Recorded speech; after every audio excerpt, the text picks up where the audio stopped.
Hey everybody, Kate Payne here from Standing Out Online and Coffee with Kate. I am so excited to be having coffee with my new friend, Brenda Meller from Meller Marketing. Brenda, how are you? Kate, it's a delight. Cheers to you, my friend. Cheers. We're drinking our mugs virtually. Yes.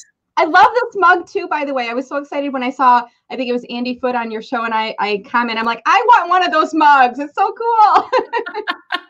Well, I started this about 2 years ago. I had the idea when LinkedIn was finally going to be doing, native video, not even LinkedIn Live, but just native video. And I thought, you know what, they're going to do some form of live eventually. So I'm going to get out in front of it and I'm going to start doing these interviews. And I knew they couldn't be longer than like 7 or 8 minutes. Yeah. So I did this Coffee with Kate thing and I sent a mug to my guests and I had them on this little show. And then after it was done, I would upload it as native video on LinkedIn. And so it was kind of a way to get prepared for live, which didn't really seem to matter because then I applied for LinkedIn Live 5 times and it took me 9 months to get accepted. Did you feel like, don't they know who I am? Did you feel like that? I'm like, don't they know who I am? Yeah, a little bit.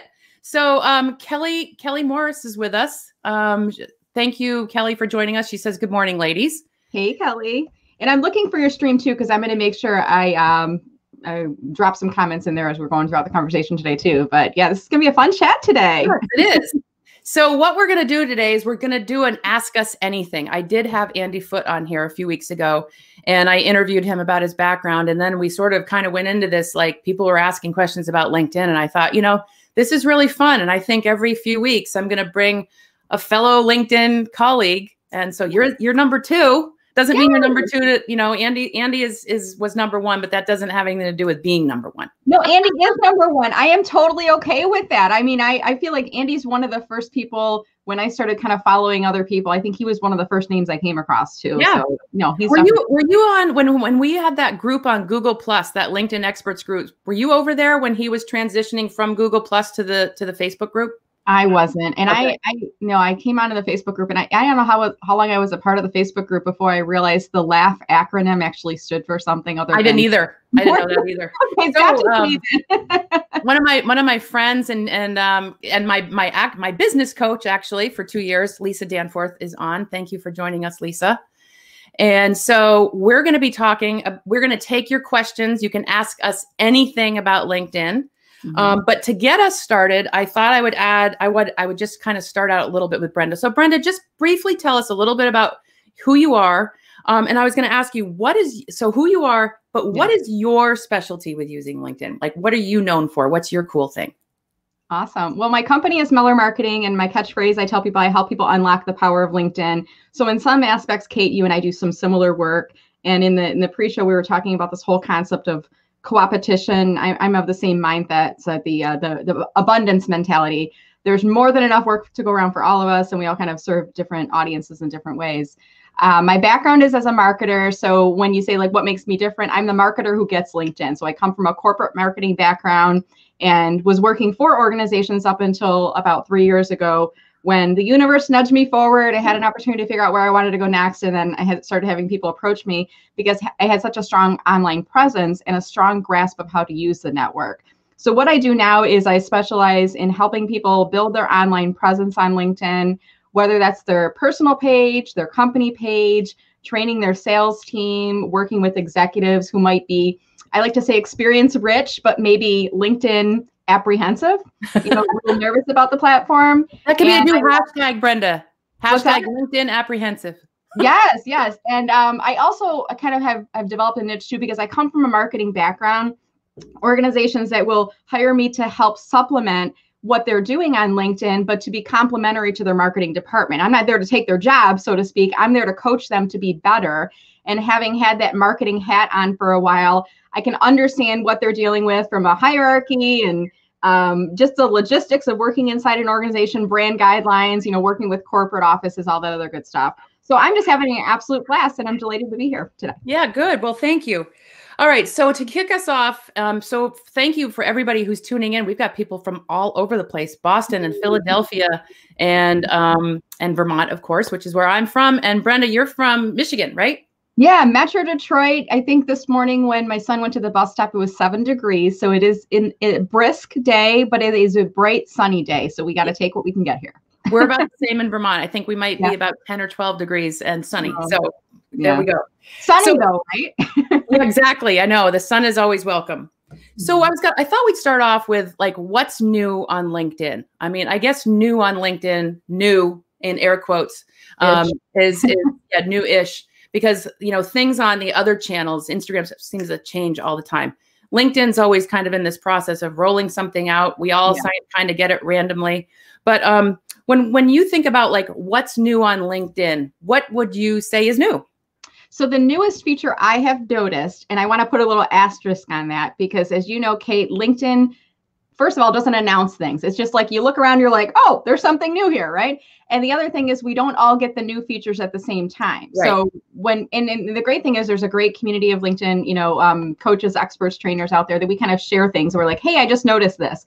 The newest thing I noticed was in a company page. So if you are a company page admin, you may be aware that you can invite connections, and depending on your level of activity and followers on the page, you can either invite up to 100 per month, and it's a credit system. You invite them, if they accept it, you get it back and you can invite more, or you get 250. So that's been around for a little while. The newer thing I discovered, I think it was late last week, when you invite people to connect to your page, it is now showing little category drop downs. So I can say, oh, I didn't even know that. I didn't know that at all.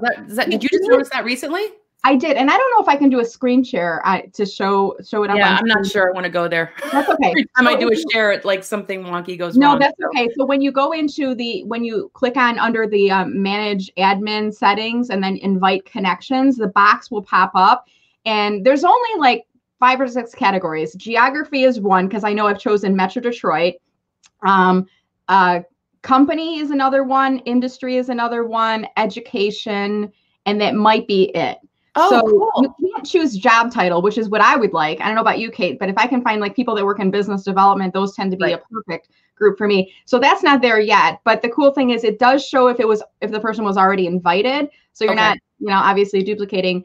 But I get 250 and I max those out. So, and I try to send it to people I think are going to have a high likelihood of accepting it. Yes. Because then I get those credits back. But that's the newest thing I've noticed is that company invite connections additional. Cool. Well, I'm going to check that out for sure, because I certainly take advantage. I take advantage of that too, in the best way of that term. Absolutely. Yeah. No. I just noticed today. I happened to go into LinkedIn this morning, and I don't know if you noticed, but the logo up in the toolbar is like in this orange, gray, and green color. So mine is not, but I was on a client call the other day and we were sharing his screen, and his was, I believe it's for Black History Month. Is that right? I would think it is. I just wasn't sure. The colors look a little funky. They're not like typical what I'd expect. So I wasn't sure if I was missing out on some other holiday that I wasn't aware of. So I'll bet that's what it is though. Yeah. I don't have it on my desktop view, and I'm pulling up my app to see, because there's another, you know, you may realize this too. If you don't update the app frequently, you don't get the latest update. Right. So I try to like remind myself beginning of the month, go in and download the latest app. That's a good tip for our listeners too, is to make sure that if you're using LinkedIn on your phone or your tablet, to make sure that you're checking to make sure it's always refreshing, because they do make changes a lot and they don't make announcements about it. Right. I wish they did. Wouldn't that be nice? I know. I wish they did too. So we've got a question from Jack. Could you even estimate, or have you ever heard an estimate of the % increase in LinkedIn utilization during COVID? Oh, that's an excellent question. Yeah. Jack, it has gone up by 58.2% during COVID. I also know that if you make up percentages and you have a 1/10 of the degree, it makes it sound more legitimate. I don't know, Jack. I made that up. What I can say is I think we all probably saw the COVID dip, right? Kate, you probably saw it like March. It was like, and then April, it kind of started to come back up, and now all networking is online. So I don't know what the percentage is. I've noticed a resurgence probably starting in the fall of utilization on LinkedIn, and also requests for people like Jack who are looking for help on LinkedIn. Right, right. Yeah, and obviously I would not know that either. I mean, my answer would be purely anecdotal. You know, I certainly think from the standpoint of some things I've read with blogs, even, you know, right from LinkedIn, is that the number of users has increased. In fact, I was just doing a presentation for a college class for some volunteer work I was doing the other day. And I have a graphic that I put in my presentation about how many users there are on LinkedIn. So right now it's like 760 million plus. Oh, did they increase that? Yeah. And Okay. it's that like just recently. But when I used that graphic, the last time I used that graphic, it was 700 million, and that was in September. So that's a big increase. I think a lot of people are logging into LinkedIn or signing up for LinkedIn or participating more on LinkedIn. Definitely since the pandemic. So I'm curious, Kate, where do you get your stat? I go to about.linkedin.com. Is there another place you're finding it, or is there a better? I go to the same one you did, but I think last week I may have gone to one of those ones. It's like DNS. It's the one that has all those stats. I go to it all the time. It's like DNS something. Is it in LinkedIn? Yeah, it was so. Why are you seeing a different number? Well, so they don't always consistently have the numbers the same. No. So, I mean, even if you look at, I can't think of the CEO's name, but on his profile, it says like 570 or something. And on the About LinkedIn page, it says 740 million members. But when I looked last week, it says 722. Okay. So I don't know. It's over 700 million. It's a lot of people. Right? Yeah, it is a lot of people. And the growth, I think, is just, to me, it seems really high. Yeah. So a couple people, Catherine said Black History Month. Yes. And the colors are wonky. So, and then Adam said, if you hover your mouse over the LinkedIn icon, you'll see a window pop up that it's about Black History Month. Cool. So I wonder why they're not giving it to everybody. Yeah. Yeah. I mean, I'm obviously looking at it on my desktop. I'm not looking at it on my phone at the moment. So, all right. So if anybody has any questions about LinkedIn, anything, we'll do our best to answer it. Brenda's a fabulous resource, so feel free to put those in the comments section. I have another question that I thought would be fun to pose here. What do you think, in all of our years of doing this, what do you think is the number one thing people have the most difficult time with on LinkedIn? Posting. Without even pausing to think about it. And there's probably people watching right now that have never posted on LinkedIn, or they're worried about what to post. They think it's a job search site. They don't want to post because they don't want their boss to think they're looking for a job. And my advice is just start posting. Like today, when you're done watching this video, here's the easiest thing you can do. Go back, find the video on Kate's page and click to share. That counts as a post. And then tell people what the video was about. Tag Kate, tag me in it, and say, I watched this video and I learned LinkedIn strategy tips, including X, Y, and Z. And then anytime you go to an event, talk about the event, take a picture. I mean, right now, if you guys want, take a picture, and you could post the picture of me and Kate on LinkedIn as a post, and tell people that you were attending this event and here's what you learned. I think it's the biggest struggle that people have is like, it's kind of like swimming in that deep end of the swimming pool, like you don't want to jump in. And, sometimes when I'm working with people, I'm like, I'm going to push you in, the water will be fine, but I'll like have them like pull up your screen. Let's post right now. Well, I want to think about it. I'm like, the time for thinking is done. We're posting. Why do you think people are more apprehensive or reticent to post on LinkedIn versus like a Facebook or Instagram or Twitter? Well, I think, Facebook, Instagram, Twitter, those are more personal, family and friends. My guard is down. I'm not in my work mindset, on LinkedIn, it's like, we're trying to create this dimension of ourselves. And sometimes it's even like, we want to make sure that we're representative of our organization. We're at the best possible light that we can kind of shine on ourselves. Right. And I don't want to post something that makes me look dumb, or I don't want to post something that isn't representative of that type of image that I'm trying to portray for myself. I think people just get into this overthinking mode. I agree. The what are people going to think? What if nobody, and then there's the other side. What if nobody reads it? What if nobody responds? Then does it look like I'm a failure? So there's a lot of like things that just get into their head. What do you think, Kate, though? Well, I agree. So I think posting is, I agree with you. That probably would have been my first one too. I think the other one that would pop into my head too is that people just don't know what to do on their profile. I think people they either take a wicked shortcut and do next to nothing and think that that's okay, or they don't update it and keep it fresh. I mean, I think people really need to, in this day and age now, especially since COVID, you've got to really pay attention to your profile. You know, in this day and age, everybody does online research. People want to know about people before they have a phone call. So they Google you. If they know your name, they'll Google you. And if they Google you, the first thing that's going to pop up on Google is your LinkedIn profile, if you indeed have a LinkedIn profile. Right. But the profile piece is, I think, really important, and you really need to show it some love and really make sure that you do your best to not have it be vanilla. Yeah. And I think it's a good reminder. I mean, we're at the start of the year. So for anybody who's watching this, whether live or playback, look at your LinkedIn profile, go through it from top to bottom, and you probably will discover something in there. And it might say if you need help in 2020 and you're like, oh, shoot, I forgot to update that. Or it might be in your website section, in your contact info, an outdated link. Double check everything, because sometimes, I don't know about you, Kate, do you ever find broken links in different places on profile? Oh, all the time. I mean, I even have to go in and make sure I literally put it in my calendar to check mine, because sometimes my links break, and I don't want that to happen. Yeah. So, so Jack has a question here. Brenda, would you give one of your tips as to what you do when you feel you are getting automated friend requests? Oh my God, this is like one of my favorite topics. So Jack, first of all, they're not friend requests, because friend requests are on Facebook. That's where we have friends, right? Right. On LinkedIn, these are invitation requests. And when we connect with someone, they're called a connection. So a little bit of I'm like the grammar teacher that's like, you used the wrong word, Jack. So my technique on this is I used to try to like kind of educate people, redirect them, test the bots or test the automation. And eventually I'm like, why am I wasting so much time and effort on this?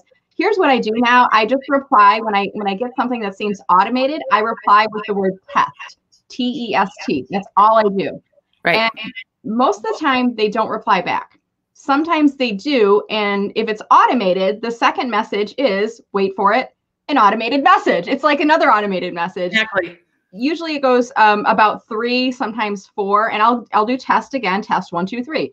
And then they reply back again. It's usually between the 3rd and the 4th message when I actually get a human being that comes into the chain who says, I'm sorry, what did you mean by test? Right. And then I kind of explain, I do this to screen out automated invitations or using automation. And I don't want to be kind of snarky and put people in their place, but I also want people to know that we can tell, and it's an opportunity to train and to coach them on why you shouldn't use automation, right? Exactly. And I have a few different ways of doing it. I've started doing that test thing.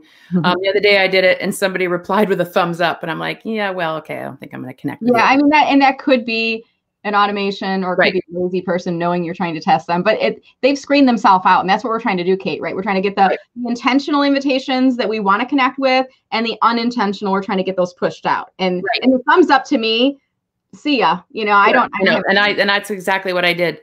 Yeah. So here we've got another, so back to posting, because obviously we raised some interest with that. So Catherine says, I started by commenting on others' posts, then moved into posting. I found posting about events an easy way to get started versus feeling like I need to write a profound post. Excellent comment. So Brenda, what do you have to say? And I'll add my 2 cents. This is like right up my alley, Catherine. I mean, I'm a big believer in social media karma. When you come into LinkedIn, I'm always focused on first paying it forward. And that's kind of reading through other people's posts, seeing what they're talking about, liking, giving reactions, and then adding comments first, and then going in and posting myself.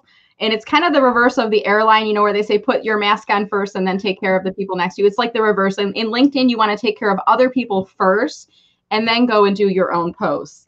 So I love that approach, Catherine. I think that's really brilliant. Right. And I would also add, I don't think you need to look at it as trying to be profound. You don't have to, everybody just wants to have a conversation, and you look at it as building a relationship. When you build a relationship, you have conversations to build that relationship.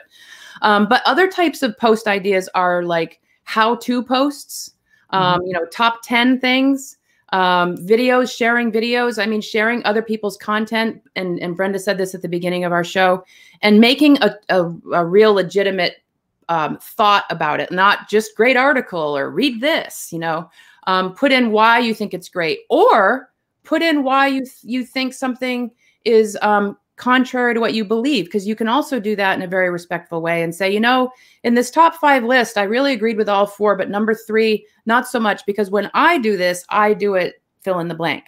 And you can kind of show another opinion about something. And it's not that you're dissing the person or being rude to them. It's a way of just, carrying your thought forward a little more. Yep. Absolutely. All right. Lisa posted, with regard to posting, what if can certainly get in the way of posting. So try not to go there. So let's see. Adam has love your insights on Clubhouse, Kate. Oh, thank you. We're going to talk about Clubhouse a little bit. So Brenda, how useful is having recommendations in your profile when it's buried way down in your profile? I kind of think about, there's two perspectives to think about for the recommendations. One is the people who stumble upon them when they're reading through your profile. Not everybody's going to go to the bottom of your profile and read the recommendations, but the right people will. They're going to poke around. If I want to invest money in working with Kate to help me with LinkedIn strategy, you can bet I want to look and see, is there anybody who Kate can, who's giving a recommendation to Kate? And then how long ago was it? Because if this is what she does for a living now, I better expect that there's like one or two people who have said nice things about her. And then the other side I kind of look at, and this is more of the whole social media karma element. If I want to do business with someone, I want to see that they have both received recommendations and given recommendations. Right. Because it shows like a very selfish person if I see that they've received 20 and they've given like 0. So it just shows me that there's some balance there, and I can kind of tell your personality by looking at those. The other thing is, I don't know about you, Kate, but I use those recommendations. I merchandise them. I use them in proposals. I use them in my email for my webinar funnels. I use them in presentations. Sometimes I use them as social media posts, and then I tag the people who've given me those recommendations. So there's more to that shelf life for that recommendation, Adam, than just the recommendation itself. But if I were you, Adam, what I would recommend is today, give someone in your network a recommendation, somebody who needs it, who deserves it, whether it's a vendor, a partner, a business associate, maybe somebody who's in career transition that you would like to help and pay it forward to. So think about that. I love that.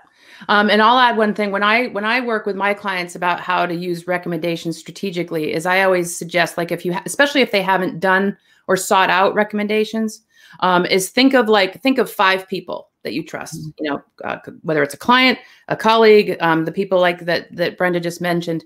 And when you ask them for a recommendation, ask them if they will speak to something specific, like a specific skill set. Or when I worked with Brenda on X project, one of the things that really stood out about me was the way she managed the team. So that way, when people go look at your recommendations, they're seeing recommendations that are specific to your skill sets versus 10, attagirls or attaboys. Like, she's a great person. Yeah.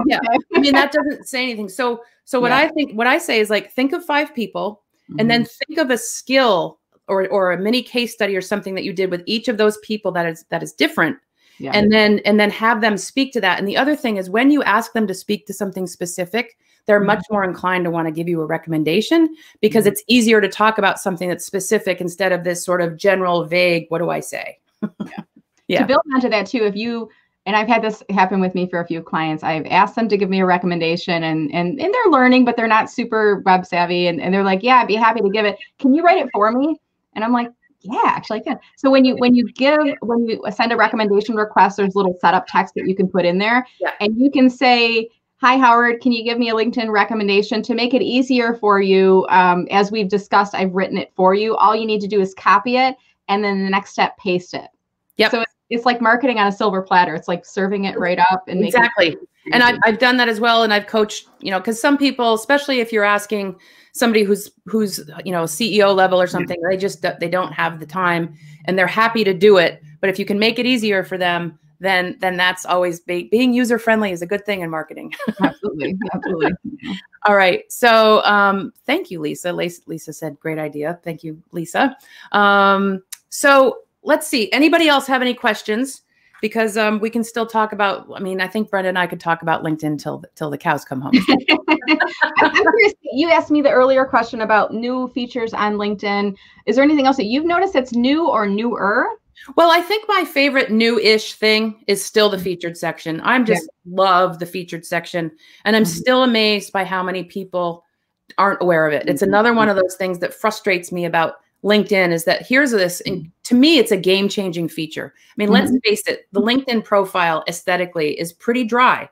You know, it's not, there's not much of an aesthetic. And then when you have this featured section, not only is it visually pleasing, but the other thing is that whatever you put up there for, assets, digital assets there, you can click on it and it takes you right there. Right. And there's really no other place on LinkedIn where you can do that except for maybe in the contact information, where you can put up sites. So I love the featured section because it's also a way for you to show your breadth of knowledge about something, show where you've, give you some extra credential.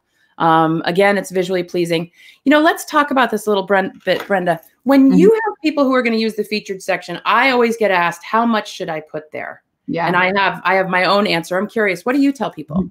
So first of all, I like to tell people, think about the featured section as like an end cap on a grocery store. Oh, good. I love that. When we go to the grocery store, think about like right now when you go to the grocery store, and we're coming up on Valentine's Day. It's in February. So at the end of the end caps, you're going to see the Hershey's Valentine's Day chocolate displays and things like that. And then in another week, you're not going to see them because the holiday's going to be gone. So then they're going to have the Ritz crackers with the cheese spray.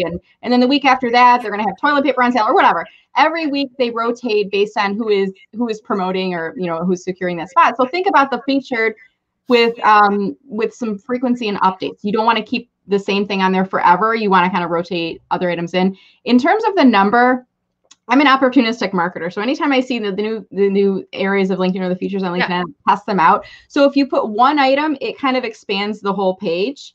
If you put two items, they get 50 and 50%, of the space. If you do three, it does like a square for the first one, a square for the second one, and like half of it for the third one. Right. So to make the most of that, what I would recommend is that you be very strategic about what's in the top position and in the second position, and then make something intriguing in terms of the image in the third position that makes people want to click to see what that is. And then from there, they can continue to click on, but our attention spans are kind of small. Right. So I really think about 1, 2, and 3, and then beyond that, I mean, I might have 7 or 8 in there right now, but I'll take out, if I'm promoting an event, I'll take that event out after it's passed. Right.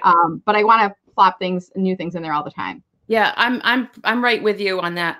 I've been telling people, I mean, I've seen people, there was one person and I counted, he had 60. Wow. Like, nobody is going to want to keep scrolling through that carousel, and then it starts to feel like a little, like, just, I don't know, like a little over the top. Yeah. So what I've told people is like 4 to 6. Okay. And I've suggested like, and putting them in the end spot so that if they get to that end, a couple things that are evergreen. Yeah. So like I have a video about who I am and what I do that's a minute and a half and standing out online, and it's on my website, and it's kind of just who I am, but it's at the end. So if they get there, great. But the stuff I like to have in those first 3 positions, similar to what you just said, is like maybe it's a recent LinkedIn article, or it's I appeared as a guest on a podcast, and I just came out a week ago, and I put that there. But I change it up because it's nice to keep it fresh. But you can move it all around there, and you can put up all kinds of things. I mean, you can put up infographics if you want. You can put links to your website. You can, there's all kinds of things you can do there. I think that that featured is a great feature. We have a question from Kelly. Is the featured section for business pages only? I'll let you answer. So no, actually, Kelly, this is on your personal profile. And if you are not using this yet, I'm actually pulling up LinkedIn in another window so I can kind of walk you through. What you'll need to do is navigate to the top of your personal profile on LinkedIn. So the way to get to your personal profile, Kelly, click on the in symbol in the upper left-hand corner, or click on the home symbol. And then you'll see your name in that left navigation. Just click on your name or your photo. Then you're on your profile. At the top of your profile, right underneath your headline, contact info, number of connections, you'll see a little button that says Add Profile Section. And if you click on that, one of the options, it'll say Intro About Featured. So if you don't have featured enabled yet, you'll have to click on that, and there's a little plus symbol, and then you can follow the instructions from there. Great. Thanks for giving us that. I wonder if they're going to bring that to business pages. Well, they are doing products and services now on business pages. So maybe that's that version of it. Yeah, and I don't think I have that on my. Do you have it on your business page yet? I do not. So we'll kind of have to wait. I would imagine they're probably giving those features on the business pages to the paid corporate clients, the ones that are spending and then they kick the tires, figure it out, and then they roll it out to us little guys later. But we'll kind of wait and see what happens, right? Total sidebar conversation. I still think that those of us like you and I who are, LinkedIn trainers or coaches or whatever, and I'm very careful with my language because I do not work for LinkedIn. I'm not affiliated. No. I'm not, but it's my platform of choice. And frankly, I think that we are fabulous brand ambassadors for LinkedIn. I wish they'd see us that way. I don't think they do though. I wish that would change, because I think that we could provide them a lot of really great user feedback. I think Andy Foote alone Yeah. can provide really good user feedback. Well, I think he has even had conversations with people on LinkedIn. I mean, we're here to help people use the network more effectively. And I mean, that's our goal is to help people really, I mean, you know, just use their personal profiles, use their pages, use the platform, stay on the network. I mean, that's their goal, is to keep you on the network longer. We want to make sure that it's an efficient use of your time, so you're feeling like it's productive and you want to come back, right? Right. So I was just going to say, let's reset the room. Can you tell I've been on Clubhouse? So never mind on that. But I do want to just say, if anybody is on here, any question you have, if you want to talk about what makes a good about section, if you want to talk about featured, more questions on featured, if you want to dig deeper on LinkedIn articles, you know, we could talk about LinkedIn articles, and that's something that a lot of people want to know more about. So maybe that's a good one to talk about, even though LinkedIn articles aren't getting the views that they used to get. I still always encourage people to do them because, first of all, you can take that blog that you put on your website and repurpose it and make it a LinkedIn article and get extra traction. And the primary value, and correct me if I'm wrong, Brenda, or add to this, is that you really get tremendous value from SEO, so search engine optimization. Yeah, I kind of look at it, there's two, I mean, that definitely the SEO value is important. And I think because the algorithm is not rewarding articles, we're not getting as much reach as we used to. I kind of look at it as more like a bookshelf where I can put things. And the nice thing about this bookshelf is it's a longer bookshelf than what I'm allowed for a LinkedIn post. So a LinkedIn post, I think you can do, is it 1,300 characters? Yes, 1,300 characters. Yep. So an article, I don't think there's a character limit. Somebody tested it once, and they put like 2,000 characters, and they put it in like 15 times, and then it still was letting them publish. So yeah, obviously you don't want to do that. I think the rule I've heard is you want to have a blog that's like 300 to 1,200 words, maybe longer if it's a little bit more academic or scientific, but that's like a good amount of space. So it gives you a little bit of that longer bookshelf space that you can write more on. And then the other thing is, you know, for me, like if I have somebody reach out to me, Kate, and they ask me a question, which falls under the same category of, can I pick your brain? Like they're not looking to pay you for the answer. Exactly. Right? So instead of just answering one person, what I will do is I'll either post my answer, usually on my company page, and I'll direct them there. But sometimes if it's a longer response that it requires screen captures or videos or things like that, I will put it together as a blog on LinkedIn. And then I'll kind of say, you know, somebody asked me, how do you invite connections to follow your business page? Step 1, step 2, step 3. And then here's a YouTube video showing the same instructions. Yeah. And at the end, I'll do kind of a soft call to action first. Did you find this helpful? Comment below or share it with somebody in your network. And then I'll do a harder call to action. Do you need more help with LinkedIn strategy? Follow me on LinkedIn, follow my company page, visit my website to learn more about my LinkedIn strategy services. And my thinking there is, if I've already pulled you from the top of the article all the way down, and you're reading this, you're probably at that point open to learning more. You're continually seeking information. So I use it as a place of that I can merchandise that blog to more than one person, because later on somebody's going to say, hey, and here's an example of one that I've created. Hey, Brenda, what are your thoughts on people tagging you on LinkedIn where the post has anything to do about you? And I created a blog that it's called "Thanks for your tag. Your post has nothing to do with me." And within it, and actually reference this probably on a weekly basis, Kate, within the blog, I have put my templated text that I will say, thank you for tagging me on your post, Kate. Please follow my LinkedIn profile for more LinkedIn strategy tips. Also, you can visit my company page to learn more about my services. And I have published a new book. Go to my website where you can learn more about my book. So, and I have some people that keep tagging me, and I have nothing to do with them, their network. They really never pay it back to me. It's always like they're taking from me by tagging. But now I'm like, okay, you're going to tag me. You're going to get the same response. And there's like a couple people, I do this on their posts like twice a week now. Eventually they're going to say, why does she keep doing that? Right. or maybe they don't care. I don't know. But at any rate, you know, blogs are a place, I think, and the blogs or articles are interchangeable here. Blogs are a place where you can do a little bit of that longer form, and then you can do some merchandising with them afterwards.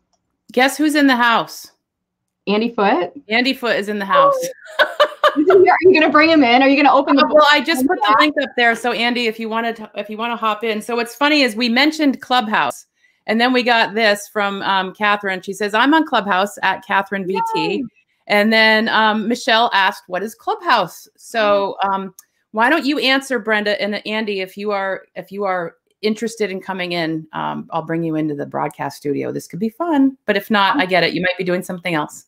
I feel like if Andy's going to come in, I feel like he's the person who should explain Clubhouse, because I'm like a newbie. I got my party hat, and I'm about, I don't know, about a week and a half, not quite 2 weeks in. But the way I explain it is Clubhouse is a new social media community. If you don't have time for it, you don't have to participate. First of all, you have to have an iPhone or an iPad, because it's only available in the Apple Store, and it's only on the mobile device right now. It's audio only. So there's no video, there's no chat function, which is a little bit frustrating at times. Right. And then when you create an event, it's called a room. When you create a room, so I've created one for Kate and for myself after the show today. So at 11:30, we're going to end the StreamYard. We're going to go start a Clubhouse chat, like a post-show thing.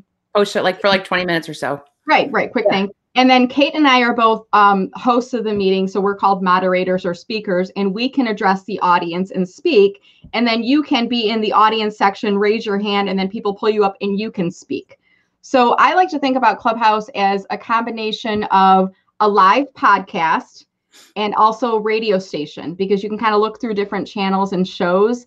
And you can, just like you do on the radio, you can jump into a room, listen to it for a little bit. Nope, that's not interesting. Oh, Andy Foote's in this next room. I'll go into this room for a little bit. Oh, Leon Darmony's in with him too. They're having a great chat. So I might stick in there for a little while and then raise my hand and they bring me up to speaker view. So I don't know. I'm trying to be very restrictive on my time, Kate, but yeah, like I think you're right on. So Clubhouse is you have to be on an iPhone or a tablet. I know, Andy.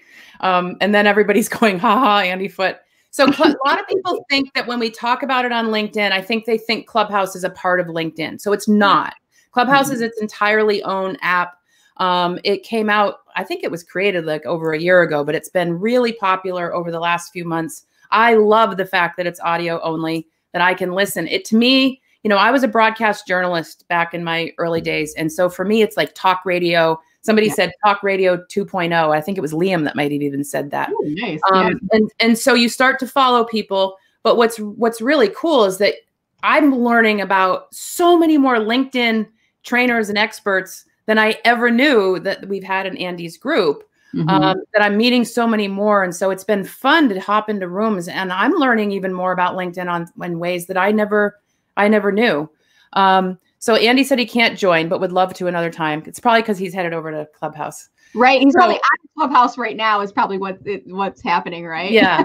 Yeah, exactly. So, you know what? I'm going to I think this will go out there. What is your handle on Clubhouse? At Brenda Meller. I know it's really uncreative, but it's easy to find me anywhere you go. It's either at Brenda Meller on any platform, any social media network. And I also have at Meller Marketing, but for Clubhouse, I'm using at Brenda Meller. And I did put in the private chat, Kate, our link for our Clubhouse chat. Oh, good. And I don't know if you want to grab that and put it up, but I did put it in the LinkedIn stream as well. Now guys, Clubhouse I'm not seeing it in the comments for some reason. Go in the private chat. Do you see the private chat? Oh, there it is. Okay. And Clubhouse is not recorded, so you can't watch a playback later. So you got to catch it live. Right. So if you are on Clubhouse, you guys want to join us, you could go in there. And even if you can't join us, if you want to follow Kate and myself, what's your handle on Clubhouse? It's just at K Payne. Okay. Paine. I think it's called the handle, isn't it? Is that what it's called there, or what do we refer to? It's called the handle. Yeah. Okay. Yep. Okay. Still learning the language, so I'm like, I don't want to call it the wrong thing, and then. So this is the link. I just put it up there. So this is the link that will go that you guys can hop into Clubhouse after this. You just messaged it back to me in private chat. Can you put it in one of the? Yeah, I thought I just put it. I did put it in comments. You messaged it back to me. Yeah. No, and then I realized I did that, and I did it again. But let me try again here. All right, it should be. It's not. For some reason, it's not showing up. Oh, you can't post comments to LinkedIn. It's only showing up on Facebook. That's what's happening. The banner earlier that said, "Hey, Andy, if you want to join us on StreamYard, here's the link." You can create a banner in StreamYard. Okay.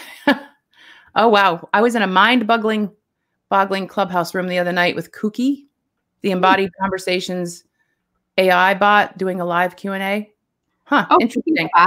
Yeah. Interesting. That's interesting. Yeah. So I don't want to go too far off over to Clubhouse, but Clubhouse is if you really want to know more about LinkedIn, you can follow Andy Foote. There's you can just under interest, you can even just put LinkedIn and then things that pop up that have to do with LinkedIn will show up in your notifications on Clubhouse. Right. And if anybody is listening, would like to try it, and they have an iPhone or an iPad, I have 2 invitations. Private message me through LinkedIn, and I'd be happy to send you an invitation to get onto Clubhouse because they're hard to get. Yeah. All right. So let's see. We're coming up on 10 minutes after the hour. And I want to make sure if anybody has any questions on LinkedIn, please put them in the comments. In the meantime, I would like to talk about Brenda's book. Brenda has a great book. And if you would like to share with us about your book, that would be great. It is Social Media Pie: How to Enjoy a Bigger Slice of LinkedIn. But you know what? Let's back up from that. Tell us your whole thing about pie. Yeah, because people are like, pie? Is she talking about pie?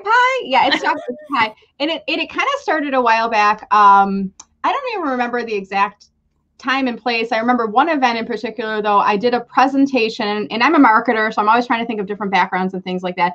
And I put together a presentation, and one slide was a picture of bananas in the background, and then the next slide was a banana cream pie, and then apples and an apple pie. And it just made for a fun kind of navigation, because I was saying it was like fact fiction or a process. I don't remember, something like that.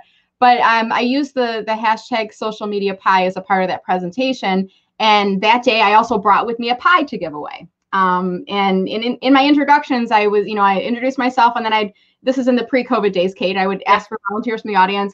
Hey, raise your hand, stand up, tell me who you are, what's your business, and what's your favorite kind of pie. And it just became a little bit of like a conversational question. Everybody has a favorite kind of pie. And if not, they'll say, I don't like pie, but I like cake. And I'm like, whatever. We all kind of smile and laugh, and then we move on. But it connects people to each other. And there's the bacon people, right? You guys know the bacon person. Yes. There's the cupcake people. We all know a cupcake person in our network. There's not a lot of pie people. So I kind of felt like I found a category that wasn't really owned by anyone. And then the more I thought about it, I'm like, I really do like pie. I don't like cake. I really don't like cupcakes. They're too sweet. I don't like the frosting. But pie is just, it's like the crust and the apples, and my mouth is watering right now. And growing up, I mean, one of my fondest memories, my mom used to bake in the Michigan State Fair, and she would enter cookies every year. And one year there was a pie baking competition, mother-daughter, and we entered together, and we had coordinating outfits, and it was a live, bring the pie. And we didn't win, but it was a memory that my mom's passed on. So it reminds me of something growing up too. Yeah. And it's become a little bit like, sometimes like, do I really like pie, or has it just become a thing? No, I actually do like pie. And I've become a little bit of a connoisseur of what makes a good pie. And then there's a lot of analogies. So when you think about, Kate, when you get a slice of pie at a restaurant, and they bring it to you, whatever direction it's facing, what do? You turn the pie around so the point is facing towards. They're supposed to serve it that way, technically. Well, they do, but sometimes they put it sideways, and you immediately it's pointing towards you, right? Right. And when you think about pie is meant for sharing, right? We don't eat the whole pie. We shouldn't, at least, right? We eat it together with other people, and we share it, and there's holidays and there's traditions. So there's a lot of parallels, and I talk about that a little bit in my book too. But I actually do like pie, and it really is the dessert pie that I'm talking about here. Somebody just ordered your book. Yay! Thank you for your support. I appreciate it. Yeah. So that's great. Andy put a link up for your Amazon link. So thanks for doing that. Andy, you're such a good guy. You really are. And if you guys buy it from my website, you will get an autographed copy, and then it does come in my signature pink envelope. I don't know if you've seen any of these. Kate, no, but I want a copy of your book. I'll actually send you one. I will Venmo you. But it comes in the signature pink envelope, and then you'll get an autographed copy if you order from my website. I'll drop the link in comments. Or you can order it from Amazon if you prefer. You don't get the autographed copy if you get it from Amazon, though. So okay, I know it's fun to get the autographed copies. So, I first of all just want to thank you so much for making time to be with me today and do this. As you know, majority of the people who are going to see this watch it on the replay. So thank you everybody for joining us today live, but also thank you for tuning into the replay. There will be a thread going after this post to both Facebook and LinkedIn. The replay will automatically be there. And if you have any questions, feel free to continue even after the show is over to put questions in the chat, in the comments, and tag me or Brenda or both of us, and we will answer you. So, and if I see something and I'm not sure the answer, I will reach out to Brenda and have her pop back in or something like that. So, but if anybody has any questions, we still have a few more minutes. And for you, Kate, do you accept invitations from people on LinkedIn? And do you have any advice for people about sending invitations on LinkedIn? Oh gosh, that's another whole great topic. Do I accept people from it? Ask the first part of the question again, please. So if people send you an invitation and it's a blind invitation, there's no context, there's no note or any, or somebody watching the show today just happens to click, they go to your profile, they click on connect and they don't include a personal note. You have no way of knowing they watched the show. Do you accept all invitations that come into you? And then what advice do you have for people about personalizing invitations? So I don't accept all invitations that come into me without a personal note. However, I do accept some. But what I do is I literally either click on their profile or their name, and I go to their profile to see what they do, where they're from. You know, I check to make sure. This is talk about being cynical and make sure it's not a fake profile. Yeah, I think it's just ingrained in us. But no, I do accept them, and I think a lot of it is, I don't draw that line in the sand and say, if you don't add a personal note, I'm not going to accept you, because I think a lot of people just don't know how. Yeah, and LinkedIn doesn't do a great job of showing you how. However, I do teach till like ad nauseum that you should always send a personal note. It doesn't need to be lengthy. It can be, hey, I see we have 5 shared connections. I read your blog. I saw you at this conference. I got your Coffee with Kate show. I listened to you on Clubhouse, or I just, you know, I read your book. Exactly. And that's a nice way to just, you know, because the best part of it is, first of all, it's just more human. Okay. It's just more relatable, and it's building relationships. Secondly, it's an opportunity for a conversation. It may not go anywhere today, but it might down the road. And you know what? I have built more connections through that process, and I've received a lot of clients from it too, because I've answered questions. I've built that relationship. And even if the transaction didn't happen right then, it might 6 months down the road, but I've built that relationship over time. So it's kind of a long answer to your question. What about you? No, I similarly, you know, in the larger your network grows, the harder it is to keep up with them. And then you do get a little bit more selective, because we can only have 30,000 only. I know it's a large number, but we can only have 30,000 connections. So you want to make sure that the connections that you are making, after you start to cross that 15,000 mark, especially, they're the right people, because I don't want to kick people out. You know, I want to keep people in that are good connections. But what I will say is, I've gotten to that point where I'm trying to slow it down a little bit, the unintentional invitations at least. So I have the follow button on my profile. Do you have follow, or do you have connect on yours? I have connect, but people do follow me. Yeah. So you can follow somebody without connecting them. But if you want to connect with me, you'd have to go to the more button and then click on that more button. And then under the drop down, there should be an option that will say either connect or personalize an invite. And just mention that you watched the show today. Like, give me some context. If I see something that looks kind of spammy or automated, you're going to get the test response from me. And if there's not a personal note, it's actually, I'd rather prefer no note at all over an automated note. I don't know about you, Kate. I absolutely agree. And that's because I think the automated notes have just become so exhausting. There's so many of them. And they're usually salespeople trying to sell to you. And I've tried to turn some of these around and turn them into clients. I haven't succeeded yet, but they're trying to sell to me. So I'll get them into a conversation after I get them out of the bot language. And then I'll say, oh, it looks like you're using LinkedIn for business development. Then I kind of try to educate them. Are you aware the automated services are not prohibited by, or not allowed by LinkedIn? They're prohibited, and you could eventually get it locked up. And they're like, no. And I actually had a conversation with somebody recently, and they told me the name of the service, and I went on the service website, and the guy literally said, oh, I never even saw this. In the footer of the website, they spell out that this service, use of this service may constitute a violation of LinkedIn terms of service, and you might get your account locked up. And if you do, sorry, Charlie, you don't get your money back. I mean, in so many words, but they were kind of like, oh, well, you know, if by using this site, you accept the risk that you could violate their terms of service. But well, did you see Emma just said she sent you a connect request with a personal note? Emma is actually my VA. She is a Brit living in the south of France. Okay, Thanks for tuning in. Emma's great. That's really awesome. Thank you. So yeah, and I think it's that personal context is so important. And I don't know about you too, Kate, but like I had a conversation with somebody earlier today, and I sent him a personal note, and I even said, it's a pleasure speaking with you today, Bob. I appreciate that Joyce referred you to me. I look forward to helping you, because it's going to help me to remember, because I don't know, I got mom brain. I don't know if you guys get like that too. I'm like, where did I meet this guy? If I put it in the message 6 months from now, when I go back into his profile, I can click on the messaging history and I can see our original communication. And I'm like, oh, that's right. It was a referral, right? Right. The other thing I've started doing, just from a Clubhouse standpoint too, is that the people who start following me on Clubhouse, I go into LinkedIn and I send them a personal invitation saying, thanks for following me on Clubhouse. Let me know if I can ever answer a question or two about LinkedIn.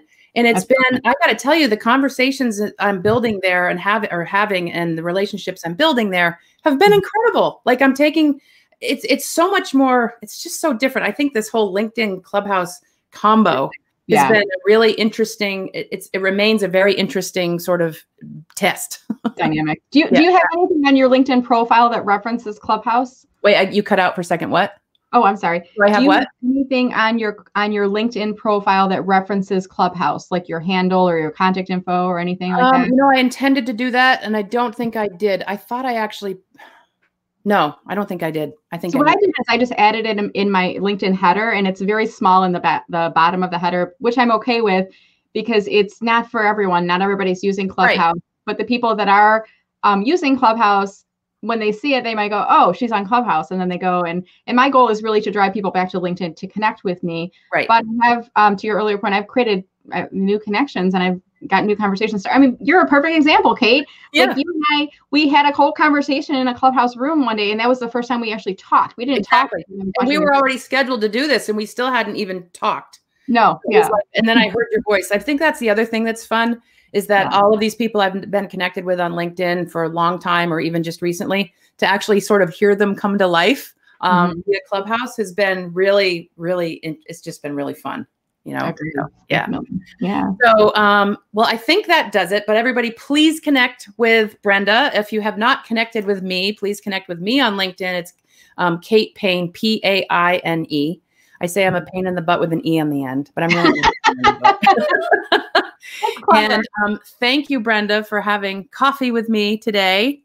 Cheers. Yeah, I'm got about an inch left right now, so I'm doing pretty good. Yeah, I'm about a half a cup because I've been talking and it's cold, so I think I'm going to nuke it. Anyway, thank you again, and happy Valentine's Day. Yes, happy Valentine's Day. And I'll look forward. So we're going to hop into Clubhouse here in just a few minutes, right? Yes. I'll put that link up again. Or wait, it's in the comments, I think. It's in the comments. But can you see the banner that you have right now that says Connect with Brenda on LinkedIn? Yeah. Can you put a banner with the Clubhouse? Yep, I just got to find it. So bear with me, folks. Let's see. I don't know if there's a way that you can find an event by following a person. I don't think you can look up. Is this it? That's it. Yep. Okay. Wow. Whatever. And if you guys, it's in the LinkedIn stream too. So if you're on LinkedIn, just look for one of my comments. I'll put it in there again right now. But we'll be doing this at 11:30 a.m. Eastern time. What time zone are you in, Kate? I'm in Eastern time. So it's 11:20. Okay. It's 11:23 here in I'm in Vermont. Okay. East Coast. That's right. Okay. Yep. All right. Well, this was so much fun. Thank you so much. It was a lot of fun, Brenda. I really appreciate this. Yeah. And I actually think what we should try to do, if we can get our act together, is maybe you, Andy, me, maybe someone else.